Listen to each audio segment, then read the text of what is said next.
দলীয় কর্মসূচিতে কোচবিহারে যাওয়ার পথে ধূপগুড়িতে ত্রিপুরার প্রাক্তন মুখ্যমন্ত্রী বিপ্লব দেবকে সংবর্ধনা দিল বিজেপি নেতৃত্ব।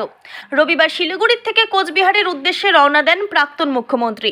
সড়ক পথে যাওয়ার পথে ধূপগুড়ি শহরের একটি রাষ্ট্রায়ত্ত ব্যাংকের সামনে মুখ্যমন্ত্রীর কনভয় দাঁড়িয়ে পড়ে। এরপর দলীয় নেতৃত্ববৃন্দ ত্রিপুরার প্রাক্তন মুখ্যমন্ত্রী বিপ্লব দেবকে ফুলের তোড়া উত্তরীয় পরিয়ে সংবর্ধনা দিলেন। উপস্থিত ছিলেন সাংসদ জয়ন্ত রায়, রাজ্য কমিটির সদস্য আগুন রায় সহ দলের একাধিক নেতাকর্মীরা। জানা গিয়েছে 5 দিনের উত্তরবঙ্গ সফরে এসেছেন বিপ্লব দেব। তিনি প্রথমে কোচবিহারের দলীয় নেতৃত্ববৃন্দকে নিয়ে বৈঠক করবেন।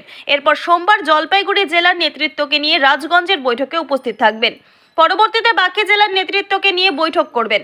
মূলত এসআইআর নিয়ে কী পরিস্থিতি রয়েছে তারই খোঁজ খবর নিতে এবং দলীয় নেতৃত্বকে পরামর্শ দিতে প্রাক্তন মুখ্যমন্ত্রী উত্তরবঙ্গ সফরে এসেছেন বলে জানা গিয়েছে।